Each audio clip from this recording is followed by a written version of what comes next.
Aquí podemos ver las imágenes de lo que sucedía en las urnas el día de ayer. En este momento tenemos conectado a nuestro invitado, él es Luis Lander, director del Observatorio Electoral Venezolano. Señor Lander, le doy la más cordial bienvenida a esta emisión de noticias. Es un gusto tenerlo con nosotros a esta hora. ¿Cómo se encuentra? Feliz lunes. Muchas gracias por la invitación. Bueno, claramente el referéndum que se realizó ayer era un referéndum que desde el principio contó con aprehensiones, por decirlo de alguna manera, ¿no? Fue Sí. un referéndum convocado con mucha premura y digamos, había razones para lo cual mucha gente pensaba que era un referéndum que se diseñado precisamente para contrarrestar lo que había sido una jornada electoral de la oposición, que por más que hubo ahí alguna disputa de narrativas en cuanto se había asistido no mucha gente a ese referéndum para la selección de un candidato presidencial para las elecciones de 2024, para todo el mundo, para la mayoría de la gente quedó bastante claro que ya había habido una participación importante. Eh, en esta jornada de ayer, que fue una jornada donde efectivamente el Consejo Nacional Electoral organizó un proceso referendario, que hay que esperar a que efectivamente terminen saliendo publicadas las citas, las cifras detalladas de la elección de ese referéndum. Si alguien revisa la página del Consejo Nacional Electoral, podrá ver allí que cuando hay en otras elecciones, el Consejo Nacional Electoral termina proporcionando la cifra centro por centro y mesa por mesa. Y eso es un mecanismo que permite entonces que si usted es un elector que se queda para observar los resultados de la elección donde le correspondió votar, usted puede anotar esos resultados y revisar si efectivamente en las cifras totales del Consejo Nacional Electoral su mesa está bien contada, está con los datos que corresponden.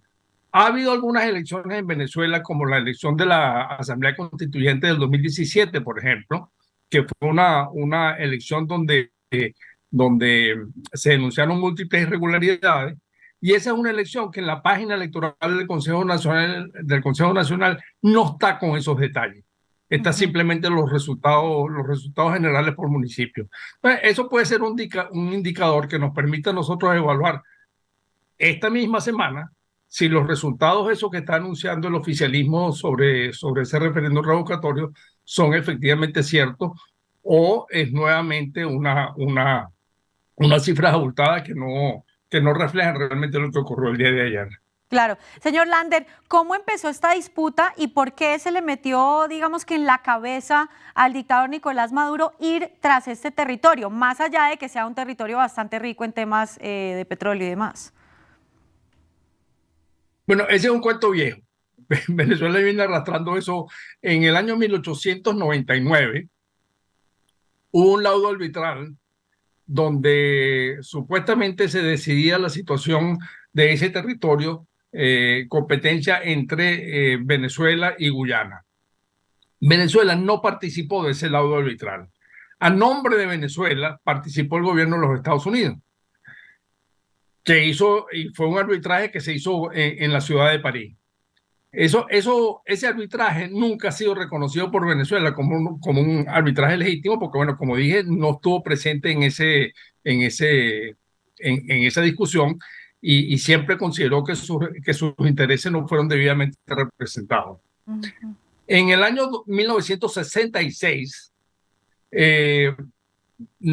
digamos, en esta largo debate entre los dos países, entre Guyana y, bueno, primero Venezuela con la Gran Bretaña, pero luego de la independencia de Guyana con el gobierno de Guyana, se llegó a un acuerdo que se llamó un acuerdo, repito, en 1966, en el cual se establecía cuál era el mecanismo que debería emplearse para resolver la disputa territorial entre los dos países. Ajá.